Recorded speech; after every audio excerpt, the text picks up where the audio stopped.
Assalamualaikum warahmatullahi wabarakatuh.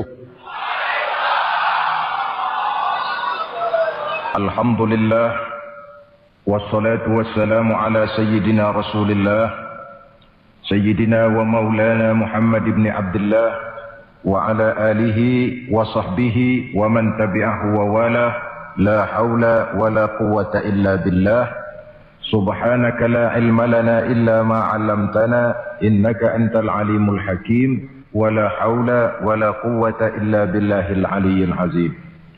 Saudara-saudara hadirin yang berbahagia, salah satu nikmat yang diberikan Allah kepada kita di dalam kehidupan ini ialah bahwa Allah Subhanahu wa taala telah menciptakan segala sesuatu serba berpasang-pasangan. Dalam surah Yasin ayat 36 dijelaskan, Subhanallazi khalaqal azwaja kullaha mimma tumbitul ard wa min anfusihim wa mimma la ya'lamun. Maha suci Allah yang telah menciptakan segala sesuatu itu serba berpasang-pasangan. Dari apa yang tumbuh di permukaan bumi, apa yang ada di dalam diri mereka sendiri, dan apa-apa yang mereka tidak mengetahuinya. Demikianlah kita lihat siang berhadapan dengan malam, benar berhadapan dengan salah, dan laki-laki berhadapan dengan perempuan. Setelah Allah menciptakan segala sesuatu itu serba berpasang-pasangan, maka Allah menetapkan aturan permainan yang mengatur seluruh kehidupan makhluk yang serba berpasang-pasangan itu. Kita tentu maklum, apapun saja yang kita lakukan dan kita perbuat tanpa ada aturan akan berakhir dengan kekacauan. Cobalah kita bikin satu sekolah, buka satu sekolah, tidak usah pakai aturan, tentu kacau. Bikin organisasi tanpa memakai aturan, tentu kacau. Demikian daripada kehidupan ini, kalau tanpa ada aturan, tentu kekacauan yang akan timbul. Allah pencipta manusia. Allah tahu benar kemampuan maksimal manusia. Oleh sebab itu, aturan permainan yang diturunkan Allah tentu sesuai benar untuk manusia. Satu contoh kecil, pabrik mobil di Jerman bikin mobil namanya Mercy. Seiring dengan itu dia keluarkan buku petunjuknya. Mobil ini namanya Mercy. Kecepatan maksimal sekian ratus kilometer per jam. Daya angkut maksimal sekian ratus kilogram. Kalau rusak memperbaikinya begini, onderdilnya pun ini. Karena pabriknya yang membuat mobil, lalu pabriknya pula yang mengeluarkan buku petunjuk, sudah tentu buku petunjuk itu sesuai benar dengan mobilnya. Dan tidak bisa kita punya mobil Mercy rusak, lalu kita perbaiki dengan menggunakan buku petunjuk yang dikeluarkan oleh pabrik mobil Toyota misalnya. Jelas mobil bukan tambah baik, malah makin hancur tidak karu-karuan. Kalau manusia menginginkan satu hidup yang baik, tidak ada pilihan lain, dia harus memakai aturan yang diturunkan oleh yang bikin manusia. Dan aturan itu telah turun dalam bentuk agama Islam yang kita cintai ini. Manusia laki-laki dihiasi dengan perasaan senang cinta kepada perempuan. Itu biasa, normal, wajar. Tapi lalu Allah menurunkan aturan permainan yang kalau peraturan ini dilanggar akan membawa kerugian bagi manusia sendiri.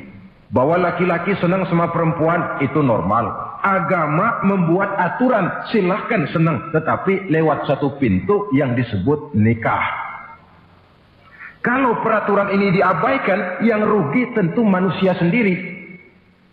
Misalnya PLN keluarkan pengumuman, nanti malam mulai jam 6 sampai subuh listrik se-Jakarta mati total. Kita ingat, ini nanti malam saya giliran ronda. Pagi-pagi sudah kita siap beli batu baterai, masukkan ke dalam baterai. Dari sejak kita beli sampai sore itu baterai kita soroti terus. Tentu setelah sore soak batu baterai itu. Datang malam berangkat kita ronda. Kalau disoroti lagi kan baterainya sudah nggak terang lagi. Sudah soak. Sebab apa? Belum waktunya sudah disoroti terus. Sekarang kalau ada orang belum masuk pintu pernikahan, nafsu seksualnya diobral terus. Itu kan sama juga, belum datang malam baterainya sudah disoroti terus. Nanti masuk pernikahan, soak. berhadapan dengan istrinya, barangkali sudah nggak bisa apa-apa, cuma nyengir saja. Yang rugi manusia sendiri. Itulah sebabnya Allah lalu mengatur bahwa laki senang sama perempuan lewat satu pintu yang disebut dengan nikah. Maka pada pertemuan kali ini kita akan bicara tentang nikah dalam Islam. Saya bagi kepada 3 masalah pokok saja. Pertama, pengertian dan kedudukan nikah menurut Islam. Yang kedua, motivasi pernikahan. Karena apa orang itu seharusnya melakukan nikah. Dan yang ketiga, membina rumah tangga bahagia menurut contoh Rasulullah Sallallahu Alaihi Wasallam. Hadirin yang saya hormati, kita mulai dengan yang pertama, pengertian nikah. Dalam kehidupan sehari-hari ada 2 kata yang sering kita gunakan, kawin dan nikah. Kalimat kawin kelihatannya dipergunakan oleh semua makhluk hidup. Lain dengan nikah, ini hanya digunakan khusus untuk manusia muslim. Makanya kita sering dengar orang bilang, kucing kawin, ayam kawin, kambing kawin, dan belum pernah kita dengar ada ayam nikah atau kucing nikah. Sebab apa? Nikah ini cuma dipakai oleh makhluk bernama manusia yang muslim. Apa pengertian nikah? Seorang tokoh, Abi Yahya Zakaria Al-Ansari, di dalam kitab Fathul Wahhabnya menjelaskan, an-nikahu aqdun yatadammanu ibahatal wat'i bilafzi inkahin aw nahwihi.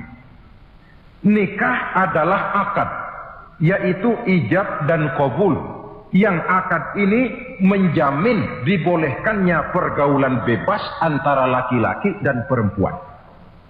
Jadi kalau sementara anak muda kita beranggapan bagaimana Islam ini kolot, masa laki-laki tidak boleh bergaul dengan perempuan, itu anggapan salah. Islam bukan saja tidak melarang, malah menganjurkan laki-laki bergaul dengan perempuan sebebas-bebasnya, sepanjang pergaulan itu bisa dipertanggungjawabkan baik menurut hukum negara, lebih-lebih menurut hukum agama. Coba orang kalau sudah akad, sudah ijab qabul, ada saksi, ada wali, selesai itu dia masuk ke dalam kamar berdua, bergaul di situ sebebas-bebasnya, itu saya kira 100% halal. Tidak perlu lagi orang curiga, tidak perlu lagi sembunyi-sembunyi. Kenapa? Ini bentuk pergaulan yang bisa dipertanggungjawabkan.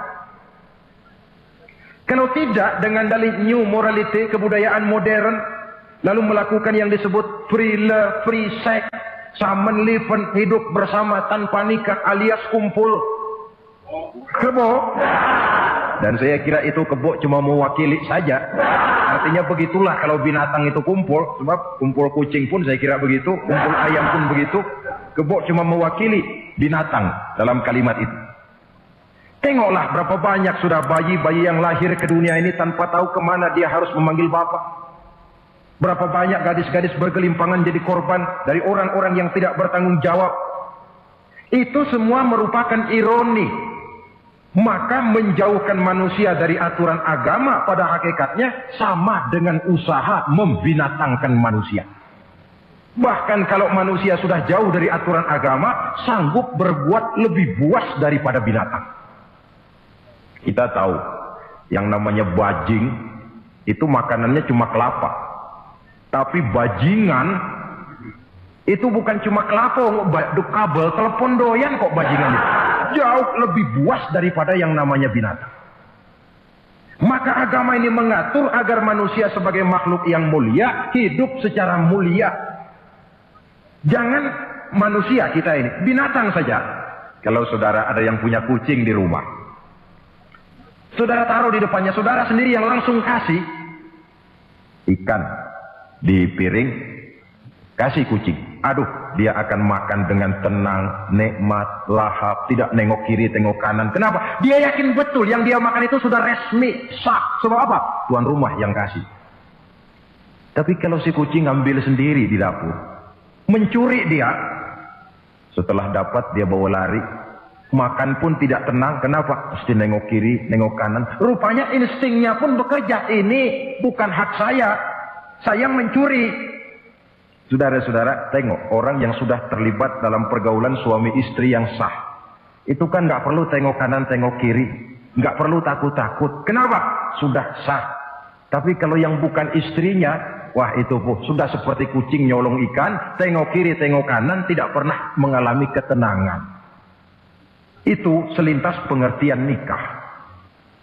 Lalu bagaimana kedudukan nikah menurut Islam ini?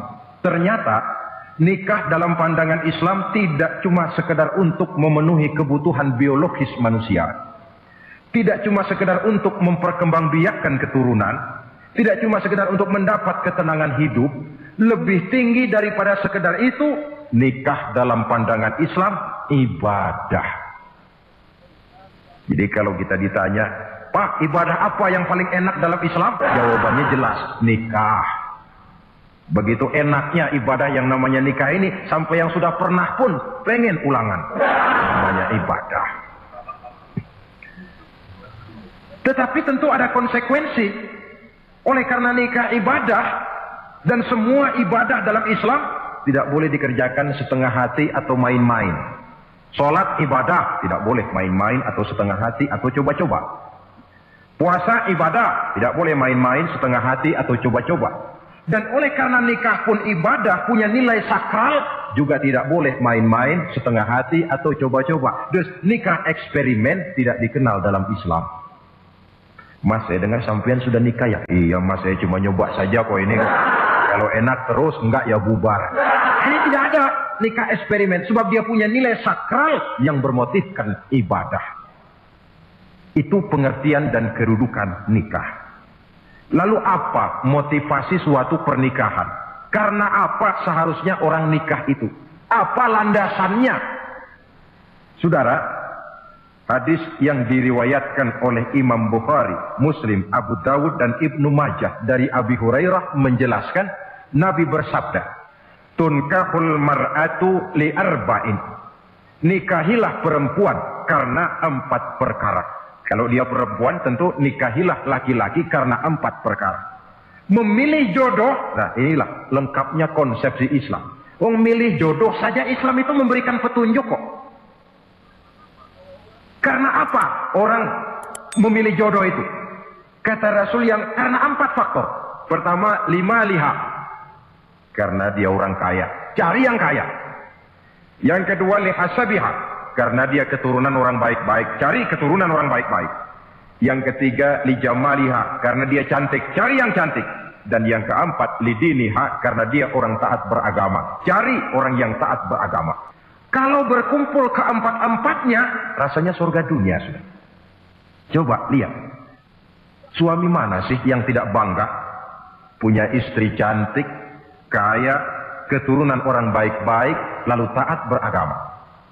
Atau istri mana sih yang tidak bangga? Punya suami ganteng, kaya, keturunan orang baik-baik, dan taat pula beragama. Tapi kan terus terang, yang kumpul keempat-empatnya kan boleh dibilang jenis makhluk langka. Sulit. Kadang-kadang cantik, kaya, akhlaknya kayak setan. Ada saja kurangnya. Oleh karena ada saja kurangnya, lalu Nabi memberikan stressing, penekanan. Fazfar bizatiddin taribat iyadah. Pilih orang yang taat melaksanakan agama, niscaya hidupmu akan berkah. Jadi motivasi suatu pernikahan hendaknya agama. Apa rahasianya? Mari kita lihat. Kalau orang memilih pasangan karena rupa yang cantik semata-mata, silakan, tapi jangan jadi motivasi utama. Kalau rupa yang cantik jadi alasan utama, saya yakin rumah tangga tidak akan tahan lama. Sebab apa? Pertama, yang namanya cantik itu relatif. Artinya bergantung siapa yang memandang. Yang menurut saudara cantik, menurut saya belum tentu cantik. Yang kata saya cantik, menurut saudara barangkali itu yang jelek. Relatif. Saya kalau ditanya orang, Ustadz siapa perempuan paling cantik di dunia ini? Tentu saja saya jawab istri saya. Apa saudara lalu protes? Salah Ustadz, yang cantik istri saya bukan istri Ustadz. Saya bilang masa bodoh, saya nggak ngurusi istri sampean. Cantik itu relatif. Sehingga di kalangan para ahli cinta, ahli cinta, sampai sekarang masih jadi perdebatan. Sebenarnya cantik yang bikin orang jatuh cinta, apa cinta yang membuat orang jadi kelihatan cantik? Dua-duanya bisa terjadi. Mungkin karena cantik orang jatuh cinta, dan bisa juga karena sudah kadung cinta orang kelihatannya jadi cantik. Tapi yang jelas, cantik relatif. Yang relatif tidak bisa dijadikan sandaran utama. Yang kedua, yang namanya cantik itu temporer. Artinya berubah oleh pergeseran masa dan pertukaran waktu. Sekarang dia cantik, of course. Sedang sweet 17-an, sedang honeymoon, sedang bulan madu, sedang pengantin baru. Tentu saja cantik. Punya dia anak satu, kecantikan mulai menurun. Punya dia anak dua, kulit mulai keriput. Punya dia anak tiga, apalagi tak pandai bersolek, udahlah onderdir mulai pada copot. Kalau rumah tangga didasarkan kepada rupa yang cantik saja, selesailah rumah tangga sampai di situ. Yang ketiga, di atas langit, rupanya masih ada langit lagi. Di atas yang kita anggap cantik, rupanya masih ada yang lebih cantik. Kalau cantik yang kita kejar, kita akan jadi petualang yang pindah dari perempuan satu ke perempuan yang lain. Cinta bajak laut namanya. Di mana kapal berlabuh, di sana cinta mendarat.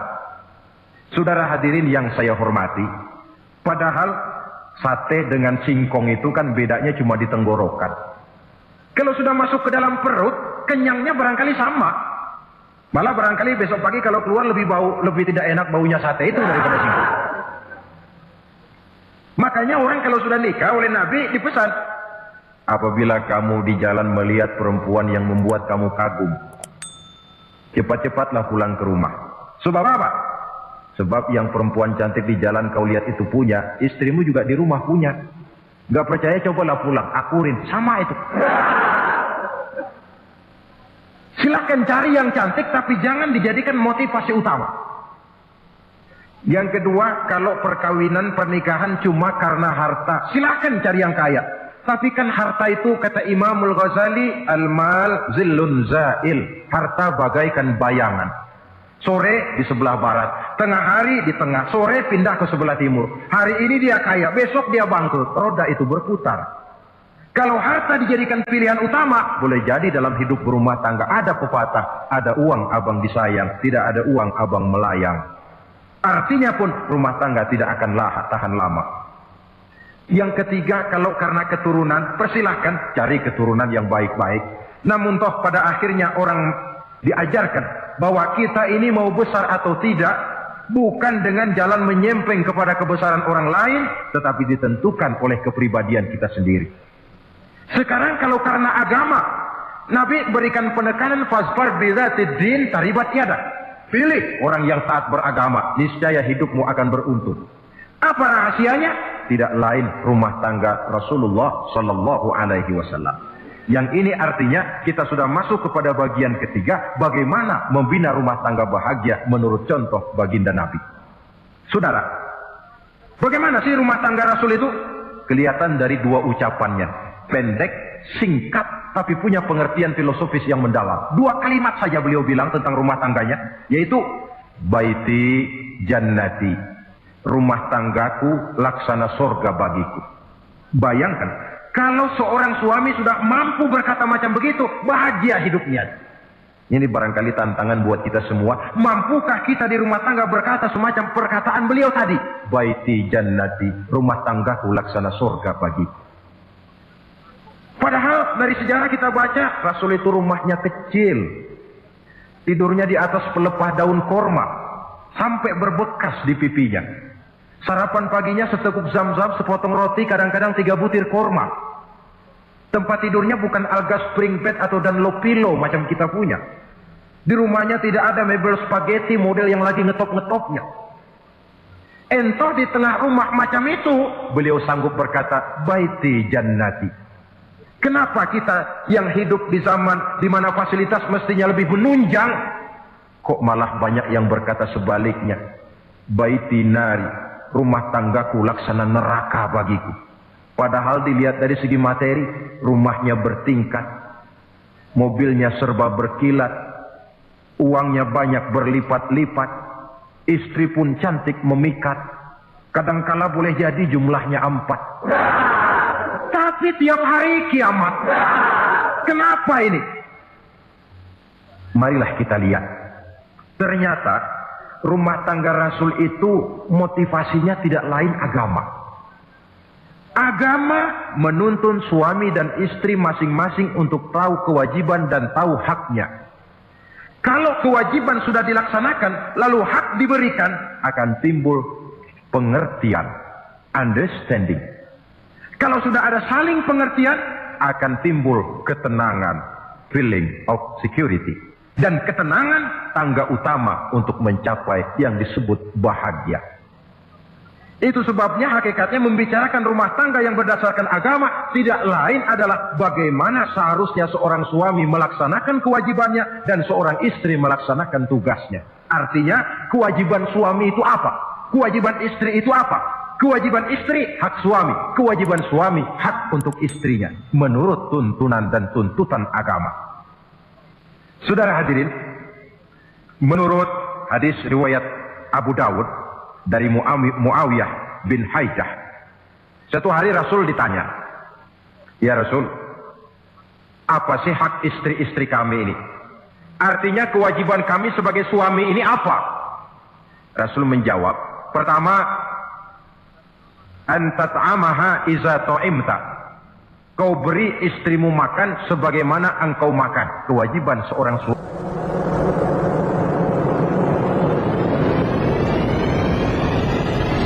Ladies and gentlemen, you cannot be wrong. This is ICJ Broadcaster.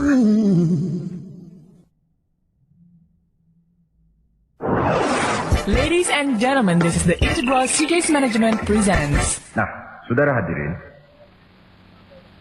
Tetapi seorang istri pun, kalau sudah diberikan nafkah oleh suaminya untuk mengatur makanan, dia harus pandai mengaturnya dengan sebaik-baiknya.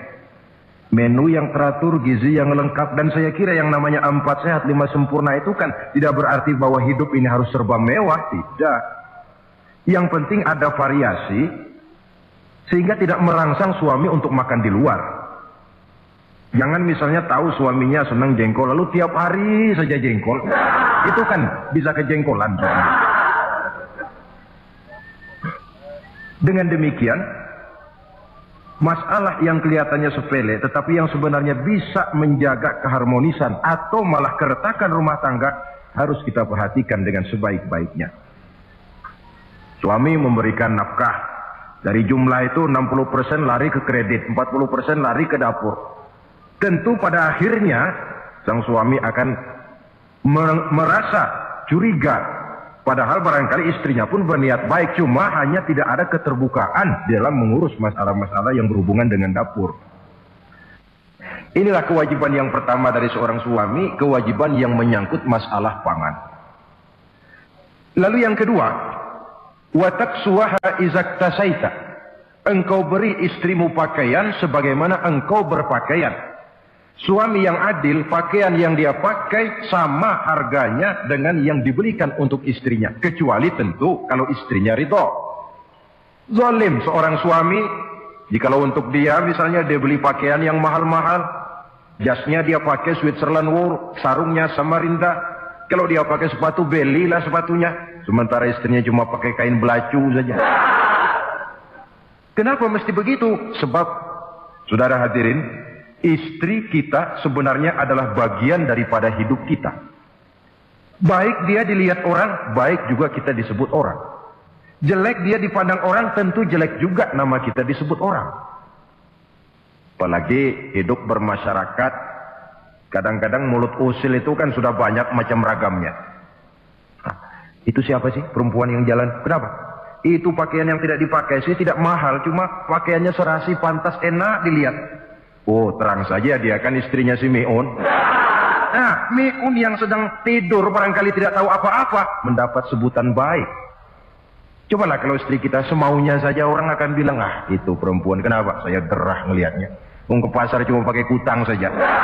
Tentu suami pun akan mendapat sebutan yang tidak baik. Cuma sang istri kalau sudah dibelikan pakaian oleh suami, termasuk alat-alat kecantikan di dalamnya, pakaian itu tentu dipakai, niat pertama adalah untuk menyenangkan hati suami.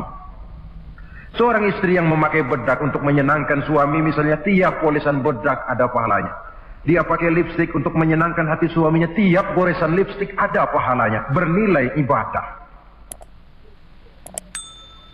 Ini kewajiban yang kedua. Yang ketiga, wala tadribil wajha. Kalau marah, jangan memukul muka.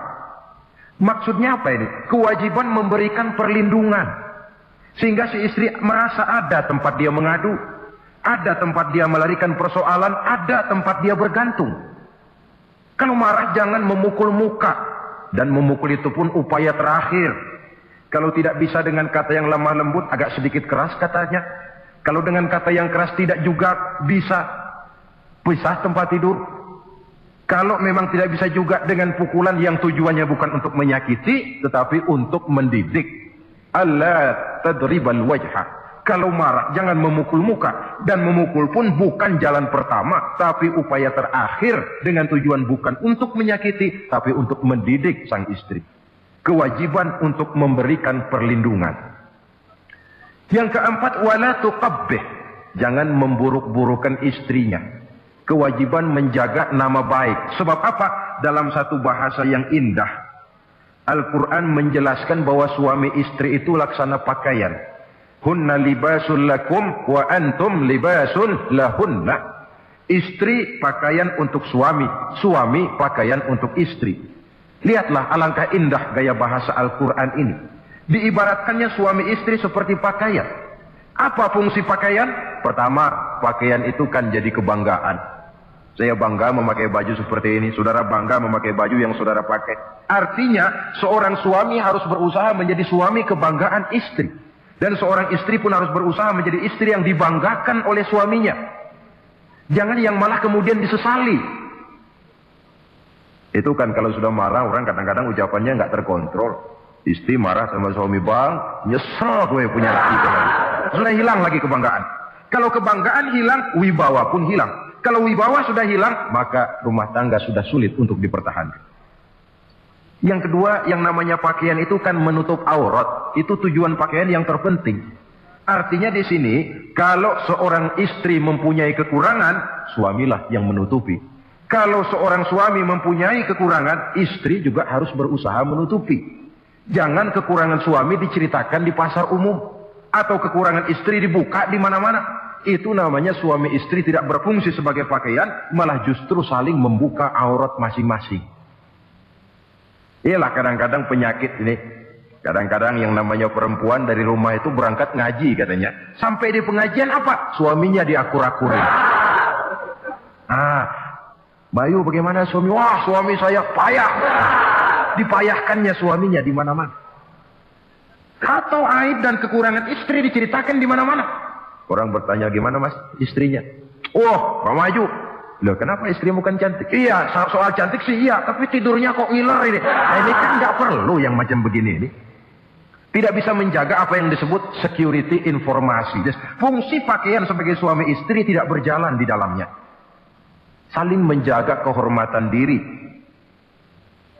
Ini yang keempat. Yang kelima, wala tahjur illa fil bait. Jangan berpisah dari istri kecuali di rumah. Maksudnya begini. Kalau satu hari seorang istri suami marah kepada istrinya, tidak usah istri itu disuruh pulang ke rumah orang tuanya, ke rumah mertua lalu diusir. Tidak. Cukup pisah tempat tidur saja. Ini maknanya wala tahjur illa fil baiti. Umpamanya, dek malam ini saya sedang tidak enak pikiran, kau tidur di kamar belakang lah, saya kamar depan. Cukup pisah tempat tidur saja. Tidak perlu istri dipulangkan ke rumah orang tuanya. Nanti umpamanya tengah malam turun hujan, udara dingin, pikiran berubah, berasa perlu, kan tinggal manggil. Tidak jauh secara psikologis ajaran semacam ini bisa kita terima. Saudara hadirin yang saya hormati, ini pada prinsipnya kewajiban seorang suami. Kewajiban yang menyangkut masalah pangan, sandang, perlindungan, memelihara kehormatan, dan menjaga ketenangan di rumah tangga dengan menyelesaikan persoalan rumah tangga itu secara intern. Jangan belum apa-apa sudah mertua diundang, orang tua dibon. Persoalan belum tentu selesai, tapi masalah sudah meluas. Cobalah kita selesaikan intern dulu. Kalau kemudian ternyata dianggap perlu mengundang orang tua, mertua, keluarga, baru kita upayakan ke arah itu. Ini kewajiban suami dan ini merupakan hak istri. Lalu bagaimana kewajiban istri sekarang ini? Istri kewajibannya merupakan hak untuk suami.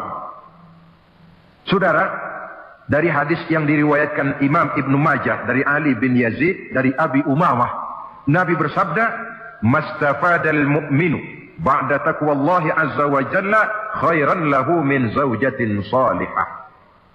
Bagi seorang mukmin, sesudah dia mempunyai sifat takwa kepada Allah, tidak ada yang lebih membawa manfaat selain daripada istri yang solehah. Istri solehah itu yang bagaimana? Yang hidup mampu melaksanakan kewajibannya. Apa kewajibannya? Kata Nabi, pertama, in amaroha ata'athu. Kalau diperintah, dia taat. Kewajiban istri yang pertama, taat kepada suaminya. Begitu besar kewajiban taat kepada suami, sampai-sampai Nabi pernah menyatakan, "Lau kuntu amiran ahadan ayyasjuda li ahadin la amartul mar'ata an tasjuda li zawjiha." Kalau saja boleh, kata Nabi, aku memerintahkan manusia sujud kepada sesama manusia, tentu aku perintahkan istri untuk sujud kepada suaminya. Untung saja sujud kepada manusia tidak boleh. Kalau boleh, istri itu disuruh sujud kepada suami. Tentu karena besar hak suami atas dirinya. Yang kedua, ibadah sunnah tidak mendapat izin suami juga bukan saja tidak berpahala, malah berdosa. Umpamanya, pengantin baru, si istri kebetulan santri, malam minggu pesta, besoknya hari Senin, si istri sudah kadang biasa hidup sebagai santri, hari Senin puasa sunnah. Dia bilang sama suaminya, "Bang, besok saya mau puasa sunnah nih, hari Senin." Kata suaminya, "Kalau kau puasa juga kau kejam. Lalu kau puasa, aku disuruh ngapain?" Tidak diizinkan oleh suami, dia puasa juga. Bukan saja tidak mendapat pahala, malah berdosa. Sampai amalan yang sunnah pun tidak diizinkan oleh suami, berdosa. Apalagi amalan yang mubah. Apalagi amalan yang tidak ada dasar hukumnya, perintahnya. Sepanjang perintah suami tidak untuk maksiat kepada Allah, istri wajib untuk taat. Dalam hadis lain kita temukan Nabi bersabda, "Idza da'a ar-rajulu imra'atahu ila firashihi." Kalau seorang suami memanggil istrinya ke tempat tidur. Ini bahasa kinayah. Manggil ke tempat tidur kan tentu nggak perlu penjelasan. Masa mau nyambal di tempat tidur kan enggak. Fa'abat, si istri tidak mau. Lantaran istri tidak mau, suami jengkel. Fabata ghadbana 'alaiha. Sampai dalam jengkelnya tidur. La'anat hal malaikatu hatta tusbiha. Istri macam itu dilaknat, dikutuk oleh malaikat sampai datang waktu pagi. Kewajiban untuk taat. Namun sebaliknya, seorang suami pun jangan mentang-mentang istri wajib taat lalu overacting.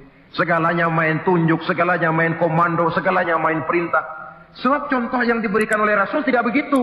Rasul kita baca dalam sejarah, menjahit bajunya sendiri, memperbaiki kasutnya sendiri. Artinya yang bisa ya dikerjakan tanpa harus menggantungkan semuanya kepada sang istri. Kewajiban untuk taat. Nah, penutup tentang taat ini ada sebuah hadis pula, di mana baginda Nabi bersabda, "Ayyuma imra'atin matat wa zawjuha anha radin dakhalatil jannah." Kalau seorang perempuan meninggal dunia, suaminya ridho kepadanya, maka perempuan itu akan masuk surga. Artinya, kalau seorang istri meninggal, ya dia tukang ngaji, ya tukang sholat, ya suka puasa, ya gemar sedekah, tapi meninggal suaminya tidak ridho, pintu surga belum dibukakan sampai suaminya ridho kepadanya. Ini menggambarkan tentang besarnya kewajiban taat seorang istri kepada suaminya. Ini kewajiban pertama. Lalu kewajiban yang kedua, kata Nabi, wa in nazara ilaiha sarrathu. Kalau dipandang oleh suaminya, dia pandai menggembirakan, menyenangkan hati suaminya. Menjadi istri yang pandai menyenangkan hati suami. Siapa contohnya? Kita lihat misalnya istri Nabi, diantaranya Sayyidatuna Khadijah radhiyallahu anha. Ketika Nabi pertama kali menerima wahyu berhadapan dengan malaikat Jibril, beliau kembali ke rumah dengan tubuh gemetar. Setibanya di rumah beliau berkata, "Zammiluni ya Khadijah." Khadijah, selimuti saya. Kenapa bang? Barusan datang malaikat Jibril, dia katakan begini-begini, saya khawatir Khadijah. Khadijah tahu suaminya sedang gelisah. Sebagai istri yang bijak beliau tampil, apa katanya? "Kalla ma yukhzikallahu abada." Tidak apa-apa bang, jangan khawatir, Allah tidak akan menyusahkan abang buat selamanya. Ini istri yang pandai menyenangkan hati suami. Suami pulang dagang dari pasar, rugi. Istri tampil. Itulah bang, romantikanya dagang. Masa selamanya saja, untung sekali-sekali lah, rugi. Si suami kan tidak terlalu pusing kepalanya. Jangan sudah di pasar rugi, sampai rumah istri pidato, peletar-peletor macam petasan. Pasar suami goblok, dagang saja rugi. Sudahlah di pasar rugi, sampai ke rumah digoblok-goblokin. Itu nanti suami kan bisa kena penyakit yang disebut broken home. Penyakit nggak betah di rumah. Seorang istri kalau suami sudah kena penyakit tidak betah di rumah, itu mesti siap-siap mental untuk dimadu. Nah, jadi kalau tidak dimadu bagaimana? Berusaha bikin betah suami di rumah. Suami pulang kantor jam 2, setengah 2 dandan, kalau perlu setel habis. Kalau perlu, kelihatan suami akan datang, bukakan pintu, sambut dengan senyum. Apalagi kalau senyumnya Pepsodent. Saya kira suami bagaimanapun lelahnya, peras keringat, banting tulang, pulang mencari nafkah. Kalau kembali di rumah disambut dengan senyum, hilang capeknya. Tapi bayangkan, sudahlah di kantor capek, peras keringat, banting tulang, sampai pula di rumah yang nyambut cuka sama kukusan. Udah asem, monyong. Suami mana yang kerasan tinggal di rumah? Menjadi istri yang pandai menggembirakan, menyenangkan hati suaminya.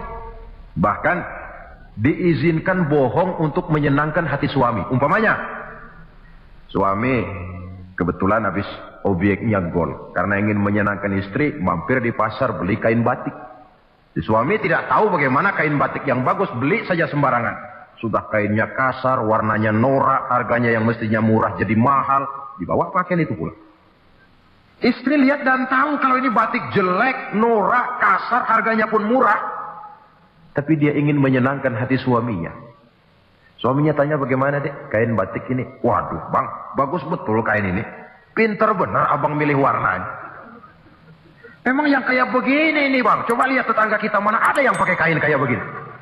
"Ya memang gak ada, jelek." Suami senang tentu. Lalu kain itu oleh istrinya, ngaji dipakai, keundangan dipakai, tidur dipakai, masak dipakai, nyuci pun dipakai. Suami makin bangga, wah kain yang saya beliin dipakai terus ini. Lain pula istrinya, dalam hati dia berpikir, biarin deh gue pakai terus biar cepat hancur, nggak ada urusan.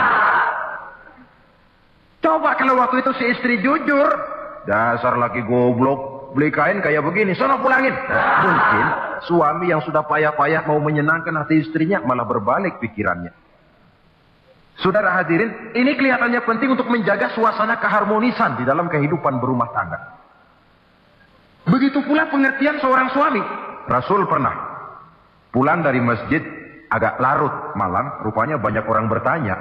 Ketuk pintu, "Assalamualaikum." Sampai 3 kali tidak dibukakan pintu. Rupanya Aisyah lelap benar tidurnya.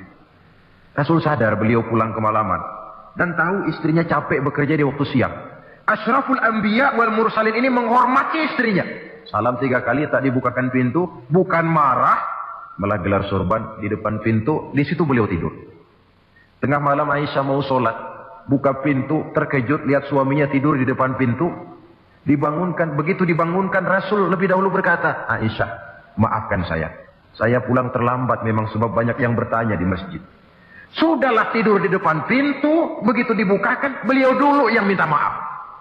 Sulit jadi suami semacam ini. Yang enak kalau sudah nggak dibukain pintu, istri kepulesan, lalu sekali buka pintu kan yang enak kita tunjuk jidatnya, lo tidur kayak tembok ya. Saudara hadirin, menjadi istri yang pandai menyenangkan hati suaminya. Sebab tidak ada seorang suami bisa sukses, baik di medan tugas, di masyarakat, di kantor, di toko, di tempat manapun, kalau tidak ditunjang oleh peran serta dari para istrinya. Karena itulah, perempuan walaupun peranannya tidak begitu kelihatan, sebenarnya sangat menentukan. Seorang suami yang jujur, polos, lugu, sederhana, sanggup menjadi koruptor ulung karena didorong-dorong oleh istrinya. Merangsang ketamakan suami. Istri dibakar oleh tetangganya. Bang, kenapa? Kau kan di kantor kepala bagian. Lalu, tangga kita pegawai kecil saja bang. Tapi coba lihat istrinya kalau pakai gelang kayak pelek beca bang. Kau kepala bagian gak bisa beliin saya macam gitu. Kepala bagian goblok. Lalu bagaimana bu, gaji saya kan sudah jelas segitu. Iya, kamu kan kepala bagian. Apaan kayak di kantor sabet. Kalau sudah main sabut-sabutan begini, sudah merangsang suami untuk berbuat yang tidak baik. Kecil, tidak begitu kelihatan, tapi sangat menentukan. Istri yang soleh, yang bisa melaksanakan kewajibannya, yaitu pandai menyenangkan hati suaminya. Ini kewajiban istri yang kedua. Yang ketiga, wa in aqsama alaihi abarrathu. Kalau suami memberikan sesuatu, dia pandai berbakti. Menjadi istri yang pandai bersyukur kepada suami. Kita ingat, ketika pulang Mi'raj kan Rasul bercerita, saya dalam perjalanan itu diperlihatkan neraka, kata Rasul. Saya lihat kok isinya kok lebih banyak perempuan daripada laki-laki. Nah, sahabat heran, ya Rasul, lebih banyak perempuan? Iya. Apa mereka tidak sholat? Sholat. Apa mereka tidak pernah hadir di majelis taklim? Oh, rajinan dia sama suaminya. Ada apa? Tidak pernah baca Quran? Rajin. Lalu kenapa kok isinya kebagian besar perempuan? Rasul menjawab, hunna yakfurnal asir. Mereka umumnya tidak pandai bersyukur kepada suaminya. Hujan panas setahun dibalas dengan hujan sehari. Kalau suaminya sedikit salah, sudah kehilangan pertimbangan, tertutup seluruh kebaikannya. Yang kelihatan cuma salahnya saja. Maka sebaiknya di dalam hidup berumah tangga, baik suami maupun istri itu masing-masing sedia timbangan. Kalau satu saat suami salah, istri ambil timbangan. Timbang, suami saya salahnya ini, jasanya ini. Bertahun-tahun dia hidup mencari nafkah buat saya, membelikan pakaian untuk saya, mencarikan makan untuk saya. Salahnya ini. Timbang, mana lebih banyak salahnya atau benarnya. Dengan demikian kita akan bisa menghasilkan keputusan objektif. Giliran istri yang salah, suami yang ambil timbangan, ukur mana lebih banyak, baiknya atau salahnya. Kalau tiap kita masing-masing punya timbangan, insya Allah nilai-nilai objektif dari suatu pertimbangan akan bisa kita temukan dalam mengambil keputusan. Istri yang pandai berbakti membalas budi daripada suaminya. Kewajiban yang keempat dari seorang istri, wa in ghaba anhu nasahathu fi nafsiha wa malihi. Kalau suami tidak ada di rumah, dia pandai menjaga kehormatan dirinya dan pandai menjaga harta suaminya. Tidak mencari kesempatan dalam kesempitan. Suami lembur, istri ngompreng.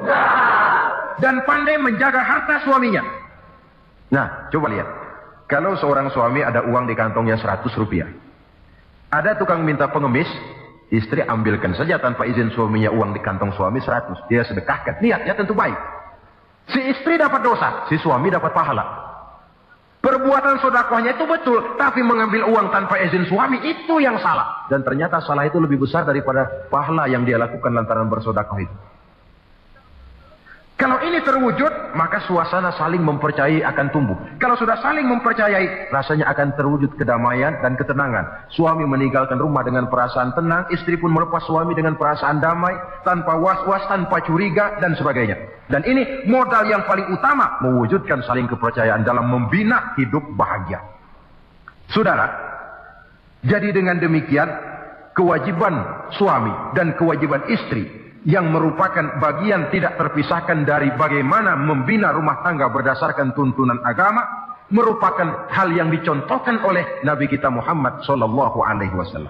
Dengan satu kesimpulan, rumah tangga Nabi bahagia karena rumah tangga itu disinari oleh ajaran-ajaran agama. Sehingga timbul saling pengertian membawa kepada ketenangan, dan ketenangan sesungguhnya tangga utama mencapai rumah tangga bahagia.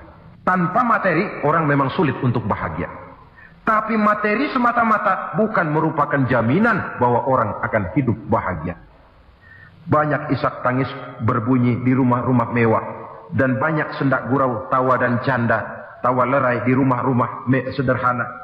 Artinya suka dan duka, sedih dan gembira, susah dan bahagia. Bisa ada di gubuk reot dan bisa juga ada di rumah mewah. Ternyata bukan harta semata-mata yang menopang dan menjamin hidup itu akan bahagia. Tapi satu rumah tangga yang dipancari oleh sinar agama, di bawah naungan ridho dari Allah Subhanahu wa Ta'ala, Si istri taat melaksanakan ajaran agama. Suami taat, lalu anak-anak pun hidup dalam suasana yang religius.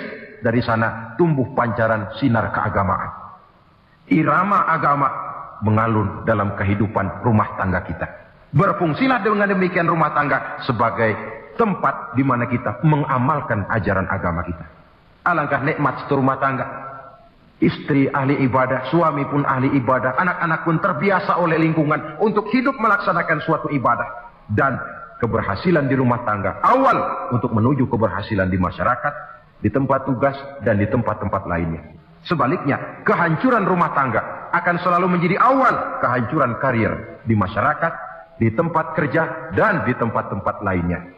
Oleh karena itu, berangkat dari hal semacam inilah, maka kita berkeyakinan rumah tangga yang bahagia ialah rumah tangga yang didasarkan kepada ajaran agama. Sehingga tercapailah kebahagiaan hidup di dunia yang langsung menopang kepada kebahagiaan hidup di akhirat nanti. Nah, inilah pembicaraan kita pada pertemuan kali ini. Dengan harapan, mudah-mudahan dari setiap rumah tangga muslim memancar sinar-sinar agama. Menjadi kubu-kubu pertahanan di mana kita menegakkan ajaran agama. Dan pada akhirnya nanti akan tercipta masyarakat yang agamis. Terwujudlah ketenangan, kedamaian, dan ketentraman. Mudah-mudahan ada manfaatnya. Lebih kurang mohon maaf. Wabillahi taufiq wal hidayah. Wassalamualaikum warahmatullahi wabarakatuh.